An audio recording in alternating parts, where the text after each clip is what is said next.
रात्रीच्या जेवणासाठी किंवा दुपारच्या जेवणासाठी ज्वारीची भाकरी किंवा बाजरीच्या भाकरीसोबत खमंग छान अशी फोडणी दिलेली आणि हटवून केलेली ही करडईची भाजी, त्यासोबत तोंडी लावण्यासाठी ठेचा असेल ना, तर यापेक्षा जेवणाचं सुख आणखी काय पाहिजे. अगदी छान अशी ही परफेक्ट आणि अगदी झटपट बनवून तयार होणारी ही करडईची भाजी आज आपण बनवून तयार केलेली आहे. आणि नेहमीप्रमाणे आजची रेसिपी देखील अगदी सोप्या पद्धतीने आणि भरपूर टिप्स आहेत मी तुमच्यासोबत शेअर केलेली आहे. त्यामुळे रेसिपी कुठेही स्किप न करता अगदी शेवटपर्यंत नक्कीच पहा. तुम्ही पाहू शकता अगदी छान अशी आपली ही झणझणीत करडईची भाजी बनवून तयार झालेली आहे. आणि अशाच भरपूर टिप्स आहेत सोमवारपासून शनिवारपर्यंतच्या रेसिपीज पाहण्यासाठी वरील व्हिडिओप्रमाणे चॅनलला सबस्क्राईब नक्कीच करा. नमस्कार, मी कविताच किचनमध्ये तुम्हा सर्वांचं खूप खूप मनापासून स्वागत करते.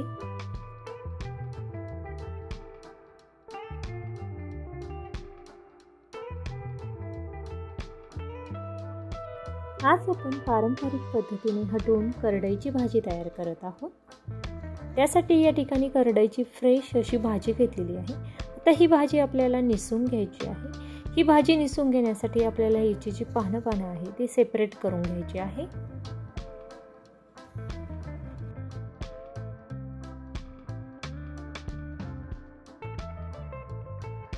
सर्व भाजी या ठिकाणी आपली निसून तयार झालेली आहे. त्याचबरोबर आता ही भाजी निसून घेतल्यानंतर आपल्याला अगोदर धुवून घ्यायची आहे. अशा पद्धतीने जी चाळण असते ना छिद्राची, त्या चाळणीचा वापर करून ही स्वच्छ धुवून घ्यायची. अगदी 4 ते 5 पाण्याने व्यवस्थित अशी धुवून तयार झाली. त्यानंतर मी ती व्यवस्थित अशी कापून घेतली आहे. आता या ठिकाणी तुम्हाला ही करडईची भाजीची रेसिपी ना, जी सुकी भाजीची रेसिपी आहे ती अर्धा ते 1 तासानंतर लगेचच पाहायला मिळणार आहे. आणि आता जी आहे ती मी हटवून भाजी करत आहे, त्यामुळे मी एकाच वेळेस सर्व भाजी कट करून घेतलेली आहे. फक्त व्हिडिओ तुम्हाला 2दा करून पाहायला मिळणार. आता ही राहिलेली जी भाजी आहे ना, ती तुम्हाला सुकी भाजीमध्ये पाहायला मिळणार आहे. आणि आता ही जी भाजी आहे निम्म्या क्वांटिटीमध्ये घेतलेली ती आपण हटवून भाजी करत आहोत. त्यानंतर यामध्ये भाजी बुडेल इतपत पाणी टाकायचं. जास्तही पाणी टाकू नका, फक्त भाजी बुडेल इतपत पाणी टाकायचं. झाकण ठेवायचं आणि ही भाजी छान अशी शिजवून घ्यायची. भाजी शिजत आहे तोपर्यंत आपण एक छोटंसं वाटण तयार करूया. त्यासाठी शेंगदाणे, लसूण आणि हिरव्या मिरच्या घेतलेल्या आहे. आता हिरव्या मिरच्याचं प्रमाण जर म्हणाल ना, तर तुमच्या तिखटच्या अंदाजानुसार तुम्ही ते कमी अधिक करू शकता. आता मंद गॅसवर छान अशी कुरकुरीत शेंगदाणे होईपर्यंत आपण हे भाजून घेणार आहोत. या ठिकाणी हे भाजण्यासाठी तुम्ही तेलाचा वापर देखील करू शकता, परंतु मी तेलाचा वापर न करता छान असे हे भाजून घेतलेले आहे. आता आपण ते थंड करून मिक्सरला दळून घेतलेलं आहे. आता मिक्सरला दळत असताना तुम्ही ते पाणी टाकून देखील हे वाटण करून घेऊ शकता, परंतु मला सुकंच वाटण यामध्ये टाकलेलं आवडतं, त्यामुळे मी पाण्याचा वापर केलेला नाही. त्यानंतर या ठिकाणी भाजी देखील व्यवस्थित अशी शिजवून तयार झाली. 7 ते 8 मिनिटांमध्ये ताजी फ्रेश भाजी असेल तर 7 ते 8 मिनिटांमध्येच लगेच शिजवून तयार होते. यामध्ये टाकायचं 1 ते 2 चमचे बेसन पीठ. अगदी 2 ते 3 लोकांना पुरेल ना, या प्रमाणामध्ये आपण ही भाजी बनवत आहोत, त्यामुळे थोड्या क्वांटिटीमध्ये मी ही बनवत आहे. बेसन पीठ टाकल्यानंतर भाजीमध्ये व्यवस्थित असं ते मॅश करून घ्यायचं. हे पहा, अशा पद्धतीने भाजी छान अशी आपल्याला मॅश करून घ्यायची आहे. एकजीव अशी आपण ही भाजी करून घेतलेली आहे, व्यवस्थित अशी मॅश करून घेतलेली आहे. आणि या ठिकाणी भाजी चांगली शिजलेली असेल तर पटकन अशी मॅश होते. त्यानंतर आपण जे शेंगदाण्याचं वाटण करून घेतलेलं आहे, कोरडा कूट करून घेतलेला आहे, तो कूट यामध्ये टाकायचा.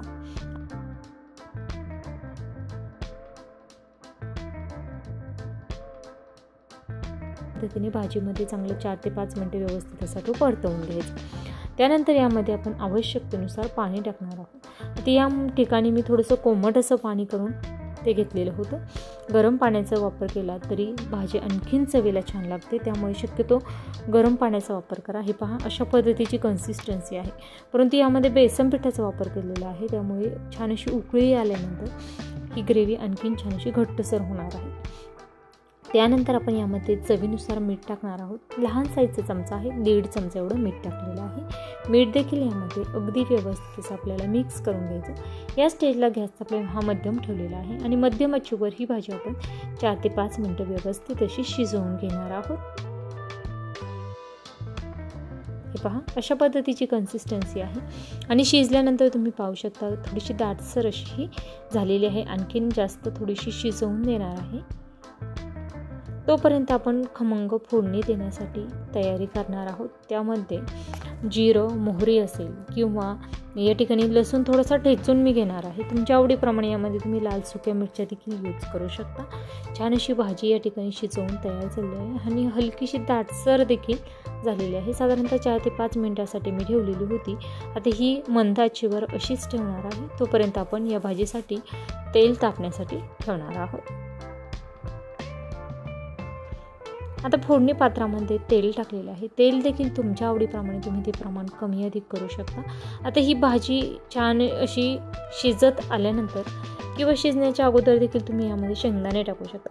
भाजी शिजत असताना जेव्हा आपण अगोदर शेंगदाणे टाकले ना तर भाजीबरोबर ते मॅश होतात, त्यामुळे शेंगदाणे अगोदर न टाकता नंतर टाकलेले आहे. त्यानंतर भाजी आणखीन 4 ते 5 मिनिटं शिजत आहे तोपर्यंत शेंगदाणे देखील शिजले जातात.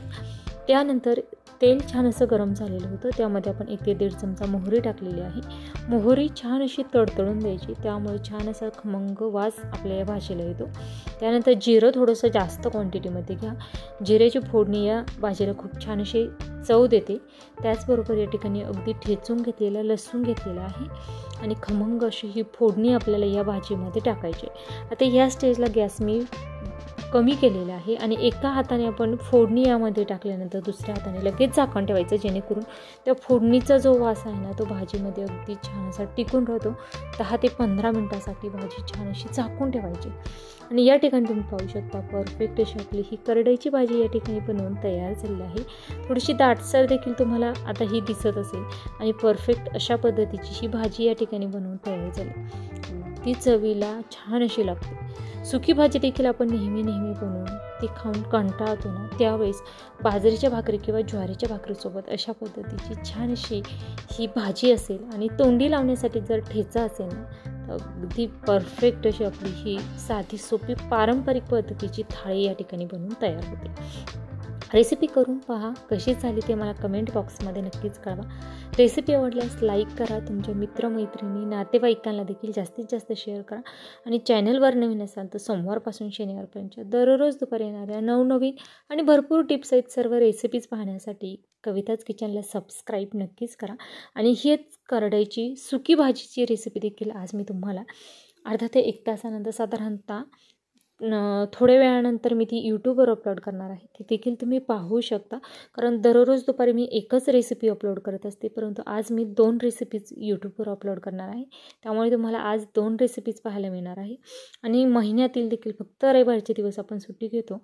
सोमवारपासून शनिवारपर्यंत दररोज तुम्हाला माझ्या नवनवीन रेसिपीज पाहायला मिळतात.